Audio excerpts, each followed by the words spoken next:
Hoy, ano ka ba? Ba't nagmumukmuk ka na naman? Pinagalitan na naman kasi ako ng tatay ko. Nalaman niya na nanood tayo ng Miski sa kabilang baryo. Kapansin-pansin ang pamumula ng kanyang kanang braso. Inabot ko ito upang tingnan. Hinambalos ka na naman ba ng tatay mo? Ewan ko ba dyan sa ama mo? Parang si Hitler. Parang habi na lang niya ang saktan ka. Ano naman ang masama doon? Nanood lang naman tayo. Buti nga, di ka sumali doon sa contest eh. Umismid si B-Boy. Sumali? E di lalo na, baka hindi lang ang balos ang inabot ko. Oo nga, sigurado ako na jombag ka na naman. Paano niya nalaman? Sinumbong ako ni Kuya Ruel. Nakita daw niya tayo nagtititili sa harap ng stage.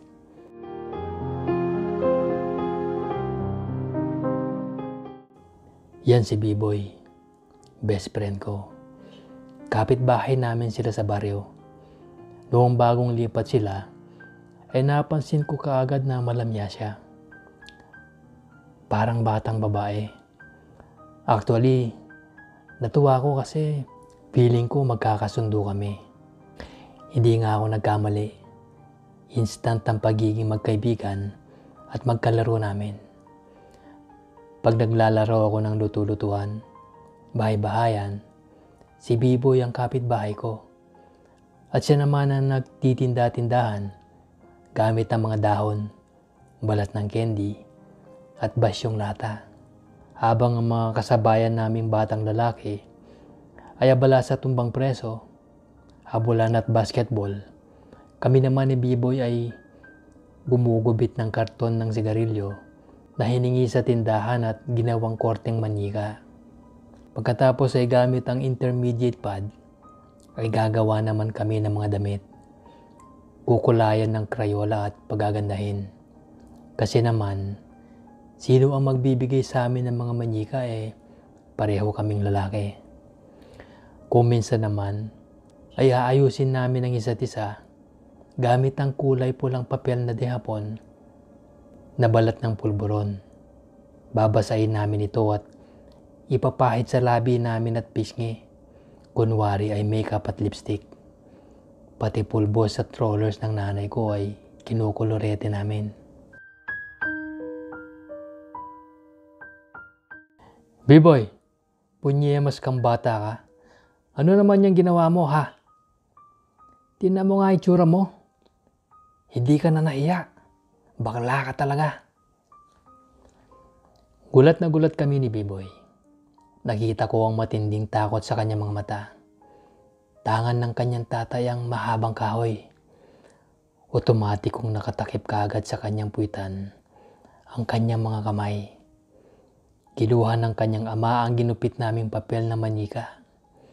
Nilamukas niya ito at sinampal kay B-Boy. Umiyak ang aking kaibigan. Nakaramdam ako ng awa sa kanya. Kasunod noon ang sunod-sunod na palo ng kahoy sa kanyang pitan. May tumama sa hita, sa likod at sa binti.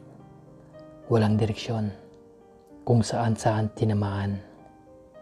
Halos lumundag si B-Boy sa pag-iwas, subalit tangan ng kanyang ama ang kanyang kaliwang braso. Wala akong magawa para tulungan ang aking kaibigan. Kitang-kita ko kung paano sinalo ng kanyang murang katawan ang hagupit ng kanyang ama.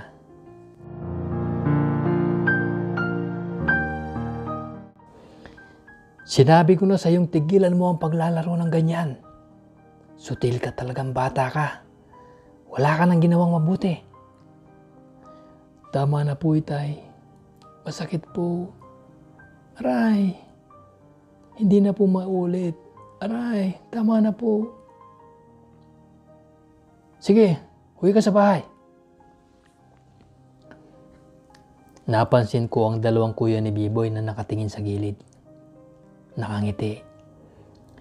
Yun pala, sinumbong na naman kami ng mga ito. Galit na galit ako sa tatay at mga kapatid ni B-Boy.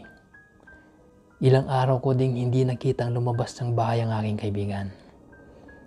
Sabi ay may sakit daw kaya hindi nakapasok ng eskwela. Eksaktong 4 na araw bago siya pumasok ulit. Kumusta ka na? Ang tanong ko. Eto, okay lang. Ang matipid na sagot niya. Tagal mong hindi pinalabas ah. Hayaan mo, sanay na ako doon. Ang sagot niya. May latay pa yung binti mo oh. Yan ba? Mawawala rin yan. Parang baliwala sa kanya ang halos nangingitim pang marka ng palo. Masakit pa ba? Hindi siya kumibo. Napayuko siya. Kasabay noon ay tumulo ang luha ng aking kaibigan. Para itong ulan na bumabalong sa kanyang mga mata. Mahinang pag-iyak pero punong-puno ng hinanakit at pagkaawa sa sarili. B-boy. Isang malalim na hininga ang pinakawalan ni B-boy. Kung buhay lang si nanay, hindi niya papayagan saktan ako ni tatay. Nila kuya. Uy, tama na. Ang saway ko sa kanya. Gamit ang laylayan ng kanyang t-shirt, ay pinahid ni B-boy ang luha niya. Damang ko ang hirap at lungkot na dinadala ng aking kaibigan.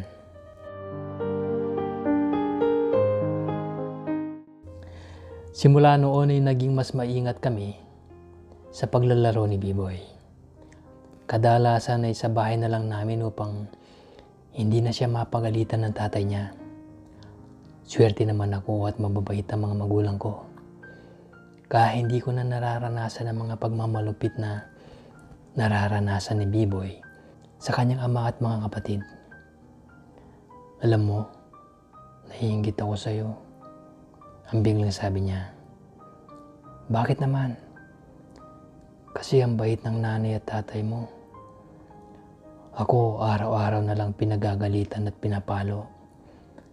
Yung mga kapatid ko, nakikisali pa.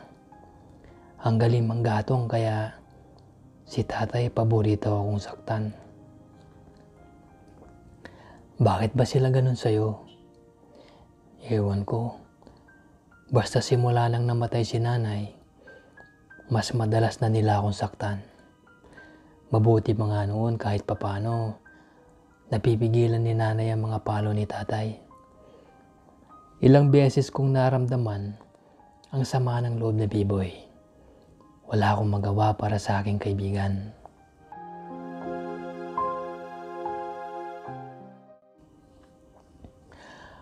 Hanggang sa high school ay magkaibigan pa rin kami ni B-boy. May pangako kaming best friend kami habang buhay.